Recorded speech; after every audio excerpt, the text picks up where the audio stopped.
Hello friends, welcome to my Maurya and family YouTube channel.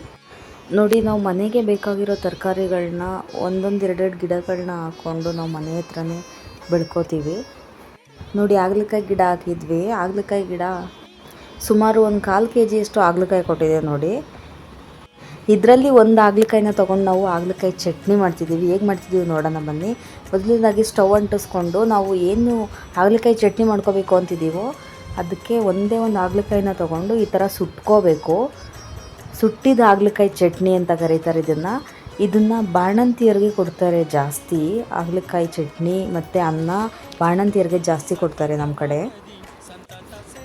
ನೋಡಿ, ಚೆನ್ನಾಗಿ ಸುಟ್ಕೋಬೇಕು ಇದನ್ನು.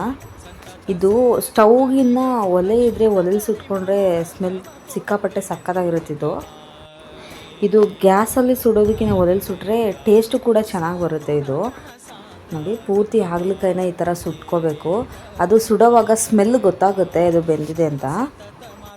ಇವಾಗ ಸುಟ್ಕೊಂಡಿದ್ದಾದ್ಮೇಲೆ ಮಸಾಲೆಗೆ ರೆಡಿ ಮಾಡ್ತಿದ್ದೀವಿ. ನೋಡಿ, ಒಂದು ಸ್ವಲ್ಪ ತೆಂಗಿನಕಾಯಿ ತುರಿ ಹಾಕ್ಕೋಬೇಕು, ಮತ್ತು ಒಂದು ಸ್ವಲ್ಪ ಶುಂಠಿ, ಒಂದೆರಡು ಹಸಿಮೆಣ್ಸಿನ್ಕಾಯಿ, ಬೆಳ್ಳುಳ್ಳಿ, ಮತ್ತು ಒಂದು ಸ್ವಲ್ಪ ಹುಣಸೆ ಹಣ್ಣು, ಒಂದು ಟೊಮೆಟೊ, ಒಂದು ಸ್ವಲ್ಪ ಈರುಳ್ಳಿ, ಮತ್ತು ಅದ್ರ ಜೊತೆಗೆ ಒಂದು ಚಕ್ಕೆ, ಒಂದು ಲವಂಗ, ಒಂದು ಸ್ವಲ್ಪ ಜೀರಿಗೆ, ಮತ್ತು ಒಂದು ಸ್ವಲ್ಪ ಕಾಳು ಮೆಣಸು ಇಷ್ಟನ್ನು ಹಾಕೋಬೇಕು. ಮತ್ತು ಅದ್ರ ಜೊತೆಗೆ ನಾವೇನು ಸುಟ್ಕೊಂಡಿರ್ತೀವೋ ಹಾಗಲಕಾಯಿ ಅದನ್ನು ತೊಳ್ಕೊಂಡು ಈ ಥರ ಕಟ್ ಮಾಡ್ಕೋಬೇಕು. ನೋಡಿ, ನಾವು ತೊಳ್ಕೊಂಡು ಕಟ್ ಮಾಡ್ಕೊತಿದ್ದೀವಿ. ಕಟ್ ಮಾಡಿಕೊಂಡು ನಾವೇನು ಮಸಾಲೆಗೆ ರೆಡಿ ಮಾಡ್ಕೊಂಡಿದ್ದೀವೋ ಅದ್ರ ಜೊತೆಗೆ ಇದನ್ನು ಕೂಡ ಹಾಕೋಬೇಕು.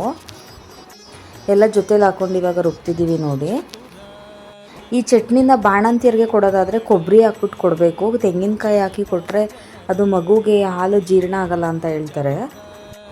ನೋಡಿ, ಜಾರ್ ಮುಚ್ಚಳ ಓಪನ್ ಮಾಡಿದ್ದೀವಿ. ಸ್ವಲ್ಪ ತರಿ ಹಂಗೆ ಇದೆ.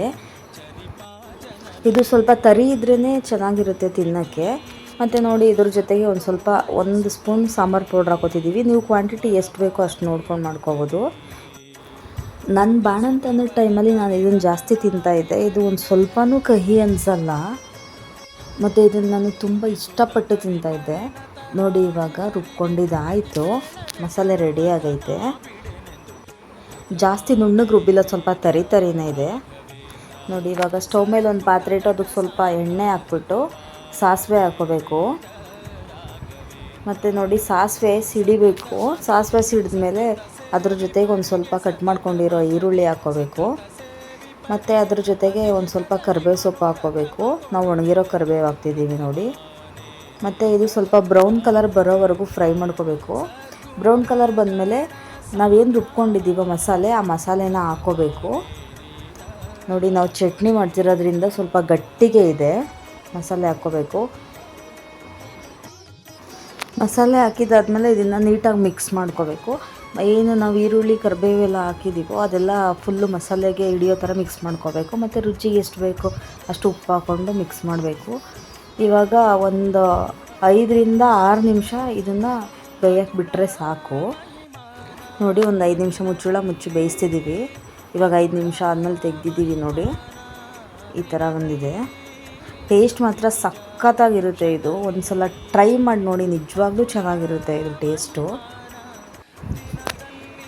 ಮನೇಲಿ ಅನ್ನ ಕೂಡ ರೆಡಿಯಾಗಿದೆ, ವೈಟ್ ರೈಸು. ನೋಡಿ, ಇವಾಗ ಈ ಬಿಸಿ ಬಿಸಿ ಅನ್ನದ ಜೊತೆಗೆ ಈ ಚಟ್ನಿನ ಹಾಕ್ಕೊಂಡು ತಿಂತಿದ್ರೆ ಅದ್ರ ಟೇಸ್ಟ್ ನಿಜವಾಗ್ಲೂ ಚೆನ್ನಾಗಿರುತ್ತೆ. ನಮ್ಮ ಅಮ್ಮನೇಲಿ ಟೇಸ್ಟ್ ಮಾಡ್ತಿದ್ದಾರೆ ನೋಡಿ, ಅವ್ರು ಮಾಡಿರೋ ಅಡುಗೆ ಅವರೇ ಟೇಸ್ಟ್ ಮಾಡ್ತಿದ್ದಾರೆ. ಸೂಪರ್ ಅಂತ ಹೇಳ್ತವ್ರೆ. ನೋಡಿ, ಇವಾಗ ನನಗೂ ತಿನ್ನಿಸ್ತವ್ರೆ. ನಿಜವಾಗ್ಲೂ ಸಕ್ಕತ್ತಾಗೈತೆ. ವಿಡಿಯೋ ಇಷ್ಟ ಆದರೆ ಲೈಕ್ ಮಾಡಿ, ಶೇರ್ ಮಾಡಿ, ಸಬ್ಸ್ಕ್ರೈಬ್ ಮಾಡಿ. Thank you.